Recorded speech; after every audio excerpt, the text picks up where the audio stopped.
நேரங்களில் சில பாடல்களை கேட்கும்போது நம்ம அறியாமலே நம்ம அந்த பாடலை ரசித்து அந்த பாடலுடைய வரிகளை ஆழமாக கவனிக்க ஆரம்பிச்சிருவோம். அப்படி நம்மளுடைய மெய்களை சிலிர்க்க வைக்கக்கூடிய ஒரு பாடலாக தான் இருக்குது. எங்கள் வாழ்வும் எங்கள் வளமும் மங்காத தமிழென்று சங்கே முழங்கு. அனைவருக்கும் வணக்கம்.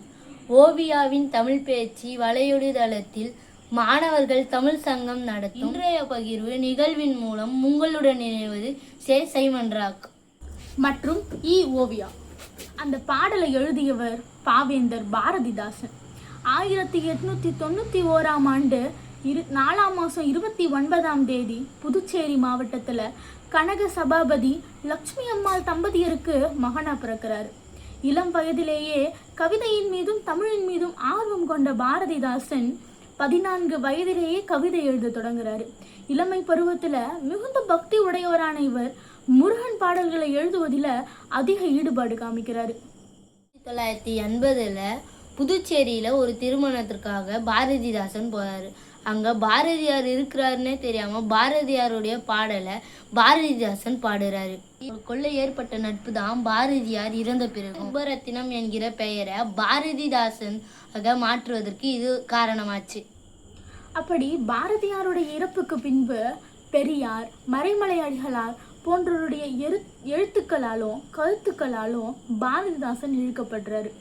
1921ஆவது வருஷம் பழனியம்மாள் அப்படிங்கிறவங்களை மணந்து வசந்தா, ரமணி, சரஸ்வதி, மன்னர் மன்னன் ஆகிய 4 பிள்ளைகளுக்கும் தந்தையாகிறாரு. 1946ஆவது வருஷம் 7ஆம் மாதம் 29ஆம் பச்சையப்பன் கல்லூரியில் அறிஞர் அண்ணா தலைமையில் பாரதிதாசன் அவர்களுடைய தமிழ் ஆர்வத்தையும் தமிழ் ஆளுமையையும் பாராட்டி ரூபாய் 25,000 பரிசு தொகையை கொடுக்குறாங்க. பாவேந்தர் பாரதிதாசன் தமிழுக்கு தந்தளித்த படைப்புகள் மொத்தம் 79 ஆக்கங்கள். அதில் 54 கவிதை தொகுப்புகளாக தான் இருக்குது. அதனால தான் கவிதைகளில் அதிகமாக ஈடுபடுத்தி கொண்ட பாரதிதாசனை பாவேந்தர்னு இந்த தமிழ் உலகம் அன்போடு அழைக்குது. சமூக குற்றங்களையும் அரசியல் கேடுகளையும் தன்னுடைய எழுத்துக்களாலும் பாடல்களாலும் சாட்டை அடி அடிச்சுக்கிட்டு இருந்த பாரதிதாசன் 1961 5ஆம் மாதம் 10ஆம் தன்னுடைய ஆக சிறந்த படைப்பான பாண்டியன் பரிசுன்ற நூல் தொகுப்போட சென்னை மாகாணத்துக்கு வராரு. அதை திரைப்படமாக்கணுன்ற ஆவலோட வந்த பாரதிதாசனுக்கு காத்திருந்தது மிகப்பெரிய தோல். பாரதிதாசனுடைய பிசிராந்தையார் அப்படிங்கிற புத்தகம் சாகித்ய அகாதமி விருது பெற்றதா இருந்திருக்கு.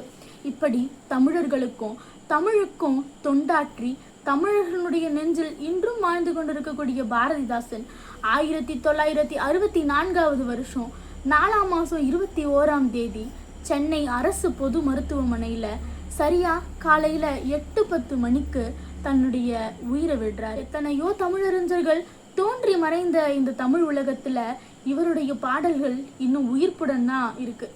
தன்னுடைய கருத்துக்கள் எப்பொழுதெல்லாம் தேவைப்படுகிறதோ அப்பொழுதெல்லாம் தமிழனுடைய உள்ளங்களிலும் நெஞ்சங்களிலும் வாழ்ந்திருக்கக்கூடிய பாரதிதாசன் எவ்வளவு அழகா தமிழை நேசிச்சிருக்காரு தெரியுமா? கனியிட ஏறிய சுளையும் முற்றல் கலையிட ஏறிய சாரும் பனிமலர் ஏறிய தேனும் காய்ச்சும் பாகிட ஏறிய சுவையும் நனிபசு பொழியும் பாலும் தென்னை நல்கிய குளிரில நீரும் இனியனை என்பேன் எனிலும் தமிழை என்னுயிர் என்பேன் கண்டீர். இப்படி தமிழை தன் உயிருக்கும் மேலாக எண்ணி இன்று வரையில் தமிழுக்கும் தேவைப்பட்டு கொண்டே இருக்கும் மாமனிதரான பாரதிதாசனுக்கு புகழ் வணக்கம்.